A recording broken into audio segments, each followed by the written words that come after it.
Tactics in the Event of Military Dictatorship on Neighborhood Defense. I like to play chess. I suck at it, to a comical degree, but I enjoy it. I love the psychological aspect, so I absolutely adore live, timed games with pressure applied somehow, such as simultaneous games. There's a bright fellow who supports my work here, and I'd call him my best friend. Him and I play often. He usually stomps me, but he's always commented on my ability to find good tactics. When I asked him for ideas concerning what to write, this is what he suggested. I'm happy to be putting it together.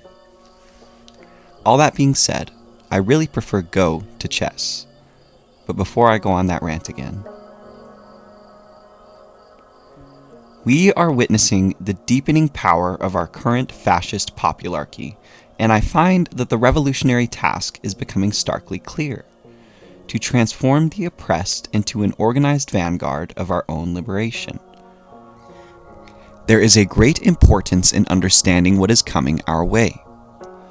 A military dictatorship, straight from the belly of the beast, outlines a specific moment when the special bodies of armed men, the military, police, and prisons, fully reveal themselves as instruments of class rule. This was definitively laid out by V.I. Lenin in The State and Revolution.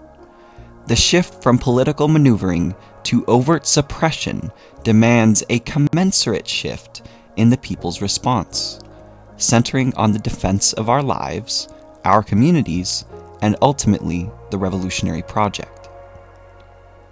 In this edition, I hope to explore the theoretical underpinnings of organized neighborhood defense in the face of military dictatorship. I will draw upon the strategic wisdom of Mao Zedong, the revolutionary praxis of Che Guevara, and the uncompromising analysis of the CPI Maoist, alongside the enduring insights of Clausewitz's On War. I will examine how local communities, seemingly vulnerable, can become bastions of resistance and launch pads for a broader revolutionary offensive. I'll start with broader theoretical grounding, but if you find that you've read these texts, there's a later section on the nitty-gritty stuff I've learned out in the field. As always, feel free to skip as necessary. Theory.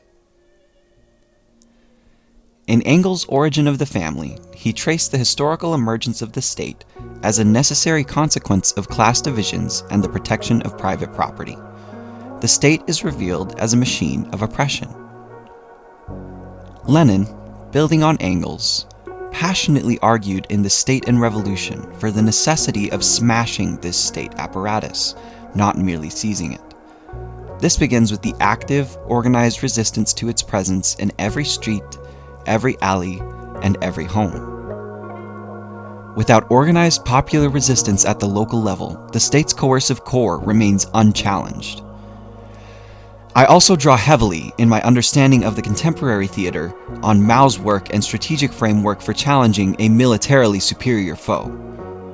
While his theories are often focused on rural bases, their underlying principles of patience, strategic defense, and the gradual accumulation of strength are universally applicable to popular resistance, including urban and suburban neighborhood defense. Mao said that the masses are the sea in which the guerrilla fish swims.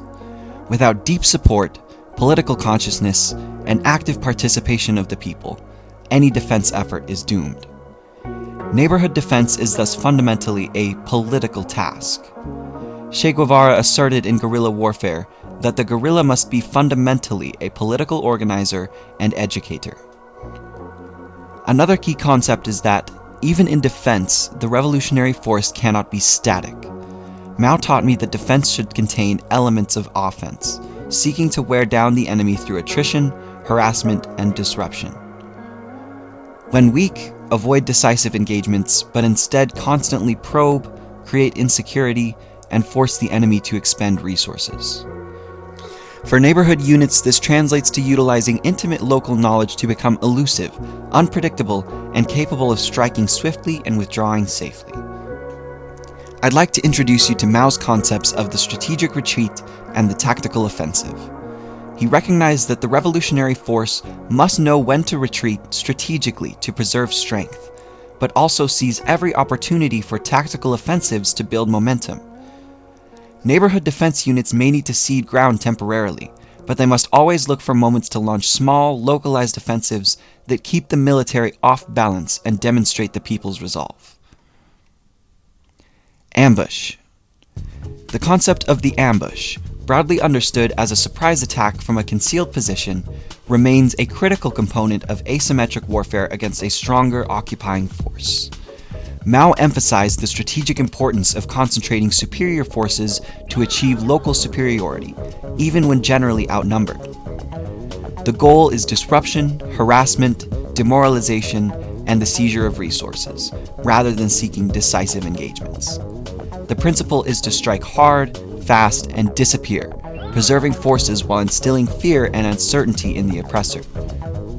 There are generally three types of ambush to initially learn the concepts of: linear ambush, V-shaped ambush, and L-shaped ambush. The above diagram demonstrates a linear ambush as the enemy units are moving alongside a narrow, linear kill zone occupied by friendly assault, security, and command units. A V-shaped ambush involves more of a line-of-fire approach, with firing units distant from the kill zone where the enemy enters and laying down bands of intersecting and interlocking fire. In an L-shaped ambush, a short leg of firing units are placed to enfilade, or fire the length of, the sides of the linear kill zone. For further guidance, we look to the NVA. For the Vietnamese, the terrain for an ambush had to meet strict criteria. The terrain needed to provide concealment to prevent detection from the ground or air. It had to enable an ambush force to deploy, encircle, and divide the enemy. It needed to allow for heavy weapons emplacements to provide sustained fire. The terrain required the enabling of the ambush force to set up observation posts for early detection of the enemy. And it needed to permit the secret movement of troops to the ambush position and the dispersal of troops during withdrawal. The NVA ambush formations consisted of the lead blocking element, main assault element, rear blocking element, observation posts, and command post. When deploying into an ambush site, the NVA first occupied several observation posts, placed to detect the enemy as early as possible and to report on the formation it was using, its strength and firepower, as well as to provide early warning to the commanding unit. The command post was then placed in a central location, on terrain which afforded it a vantage point overlooking the ambush site, if possible. Recon involved scoping out the enemy from 300 to 500 meters, or 1,500 feet or so, away. Radio communication. Effective communication is the nervous system of any resistance. Under military dictatorship, traditional communication channels are often monitored, disrupted, or outright controlled. This necessitates a multi-pronged approach to comms that prioritizes security, redundancy, and reliability, drawing on both technological and non-technological methods. I'll touch briefly on radio etiquette here, but for more information or detail, please check out the concept online. There's a lot of material available. Call signs. Two operators, named or call signed Alpha and Bravo, need to breach communications. Alpha radios, press push to talk, hold for a second, then speak. Bravo, this is Alpha. Are you reading me? To which Bravo responds in kind. Alpha, this is Bravo, loud and clear, if it is indeed loud and clear. In this way, the two operators are identified to one another, but not fundamentally by any listener. To the outsider, who is Alpha and who is Bravo? Brevity. Use as few words as possible. Remain concise and to the point. Radio codes. Short sequences of numbers used to signify specific situations, targets, or needs. Obviously, these have been immortalized in our culture by the police. Radio silence. Must be maintained at all times. Don't make chit-chat over secure comms. Here, the trusted communication networks established through deep mass work, as championed by Mao and Che, become vital arteries for conveying orders, intelligence, and morale-boosting messages. This also includes the use of coded messages, dead drops, and secure rendezvous points. The goal is to ensure that information flows freely among comrades while being opaque to the enemy. It is truly the historical record of revolutionary movements, guided by Marxist-Leninist theory, which offer me a beacon of hope and a framework for action. The defense of our communities is not merely a strategic necessity, but a profound expression of the people's will to resist. Guns don't kill people, the government does. Dale Gribble. What you've just listened to is a read-aloud version of an edition of my newsletter, The Revolutionary Horizon. If you'd like to read the original work or support my writing, there's a link to it in the video description. If you like this work, please consider subscribing.